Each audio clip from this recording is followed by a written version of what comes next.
Homecoming in the swamp, y'all. That one Saturday a year where alumni stroll back on campus, fans drag the tailgate gear out early, and Gators try real hard to convince the world they still know how to play football somehow.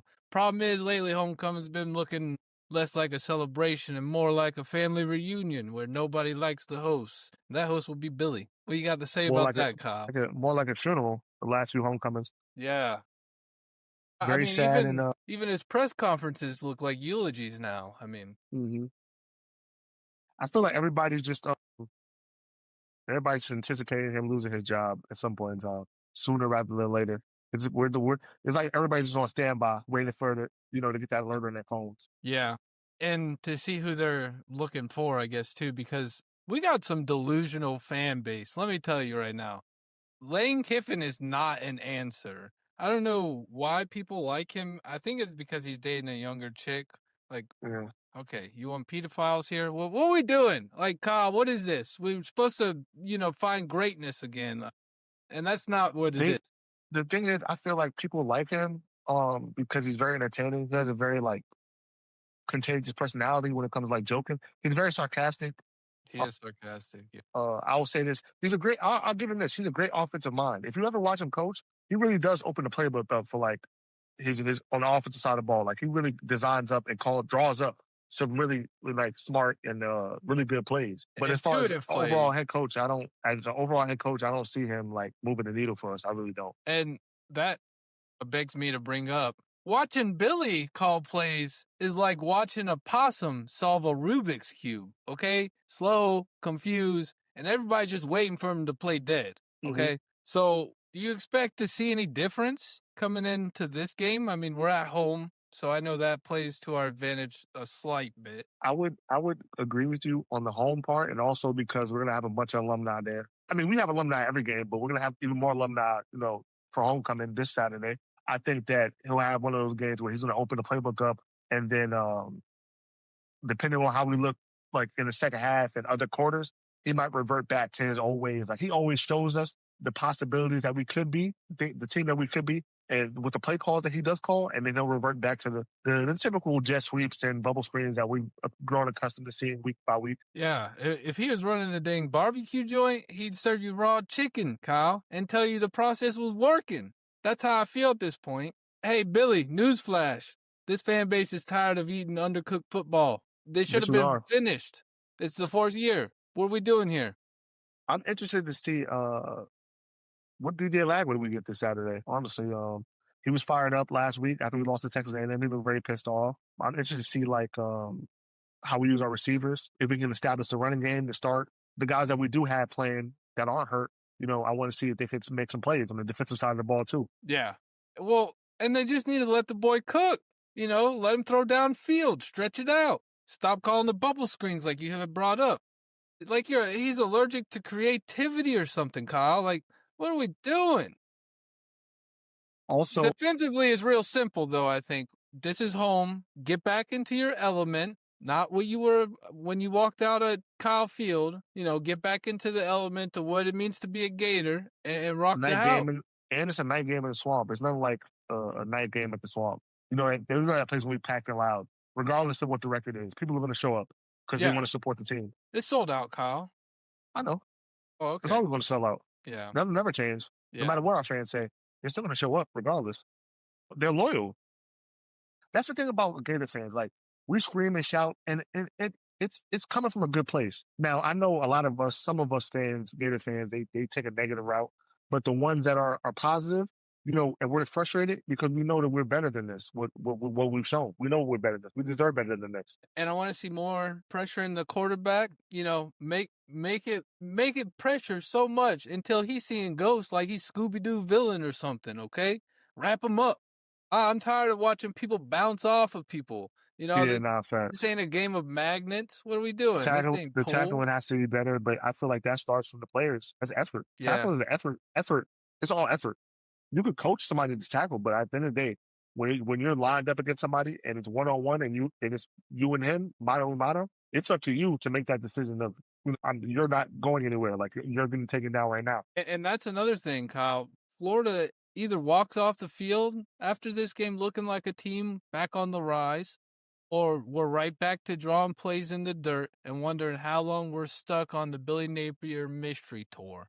Like, so he needs to get it in line, you know? Yeah, I feel like we got to start fast, man. Like the same way we came out against Texas A&M, we got to come out that way Mississippi State against Mississippi State. And establish the run game.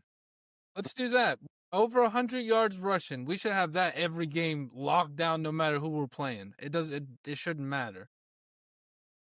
And I'm not talking about these run call plays where Billy's like, run it up the middle. They'll never see that coming. We didn't do that the last 3 plays. Stop, Billy. Use that Now you're peanut right. head to good use. No, you're right. I want to see what I've always wanted to see the entire year. I want to see us use these wide receivers, man, because we have one of the best wide receivers, not wide Classes, yes. receivers, yeah, one of the best wide receiver rooms in the country. I know to some of the people that's watching it, you know, they would say that they would disagree because, you know, what our record is, but they haven't, I would say on their side, they haven't had the chance to really show what they could do. And I think that goes back to the play calling. If you're going to call these bubble screens, you're not going to let these boys get after it and get separation.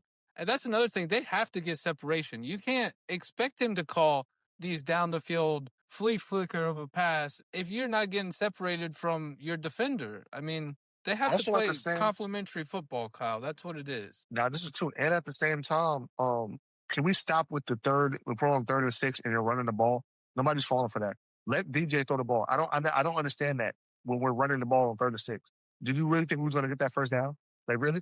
What was the thought process behind that? That's what we want to know. Really, sometimes I just ask myself, like, I want to ask myself, like, what are you thinking here? Like, 3rd and 6? We have Aiden. We have DJ. We have Dallas. We have BB3. We have all the plethora of receivers, Trey Wilson. A plethora of receivers, and you're handing it off to Jaden Ball. Not saying it's a bad thing to do, but I'm just saying. But not on 3rd and 6. But our quarterback is supposed to have this great arm that you guys, we all talk about. We all know he does. He's shown he could throw the rock. Let him throw the rock. What's the worst that can happen? He throws it completely, he throws a pick. Okay. We'll never know if he doesn't try. No, Kyle. The worst that could happen is he throws 5 interceptions. And we already seen that. And then, okay. And that's fantastic. What are you holding back now? Put it in his hand. We already have 4 losses. What do we lose now? You're at the risk of losing. You're at the risk of losing your job, bro. You don't have a room for error anymore. You should be just letting it all hang out there. Fuck it. Really, there was no room for error this whole season, and it just started out so rocky. There was a lot of hype. Man. We all fell for it, man. We all thought we was getting sold a 5-course meal. Yeah. We got a TV dinner. SEC championship contender. We got a Salisbury steak. Since Billy's been here, I mean, we've turned into the Vanderbilt of the SEC now. But I would say this. If and when it does come time for him to get fired, I'll say this. I do appreciate him bringing our roster back because he did bring in a lot of guys. I'll give him that. He brought in some talented guys. A lot of guys that I don't even think Mullen would have been able to pull to come get there. Baloney. I'll say baloney right now, Kyle, and that's because the portal exists now. Cristobal is not a good recruiter. He made a team last year because he went into portal. So to say that not anybody could bring players in, I think that's poppycock now because the portal exists. There's money for that reason. Go get players that fit. But I agree with you on that. But I think a lot of times, I mean, not even a lot of times, I think in this situation, maybe I'm wrong, but this is just me. I think a lot of guys came here not because of the money, just because they wanted to play with Billy. And they also know that he's a good guy. He has a good heart. Now, we know he's a good person. Aside from the coaching and the play calling, I think a lot of the kids were invested in his play, his playing for the team, his philosophies, and his style of play. Has it worked out in the field? No, it hasn't. But I think a lot of those guys that he got to come here, they all did that because they believed the way he was telling them. VB3, he came out of high school. Dallas, we got him to flip from fucking Oregon. Excuse my French. DJ. Yeah, no more cursing. Yeah. Now I know. DJ, Gatorade Player of the Year. Mullen would have never been able to pull a Gatorade Player of the Year quarterback out of Texas. Absolutely not. He had it with Felipe Franks and Kyle Trask. No disrespect to those guys, but Kyle Trask was a 3-star recruit, and we didn't even know what he would be. It took an injury for him to have that opportunity. DJ was already set in stone to be the starter. It was already going to happen. It was already going to happen. It just so happened that Graham Mercer was there. But if Graham wasn't there, he would have been started from day one. We all know that. If we're being completely honest, the last quarterback that had 5 stars that was on DJ's level in terms of being a top recruit was Will Greer. And we only got a sample size of what he could have been. Yeah, well, that's because he was doing SARMs in the bathroom with his butt buddies in the locker room. But he ruined his whole career just by that move. I mean, Yeah. Not to go off the rails, but we don't even know what he would have been if he didn't take, those enhancing drugs. and it's crazy because when he was playing, he was ranked. We was playing really well with him. Like we made it to the SEC championship game that year without him. Yeah. Because he was gone. But I can only imagine what it would have been like if he was there. I say that all to say like I said, just to reel it back in, if the time does come for Billy to leave and he's let go, I think we're still in a good spot. I think we still have good players. Also, if players do end up leaving, and some of those guys end up leaving, I respect it. I understand it. The coach that brought you here isn't here anymore, and you want to go somewhere else. That's fine. I can't knock a kid for doing that. But the guys that do stay, I appreciate you guys for if the guys that do end up staying. Yeah.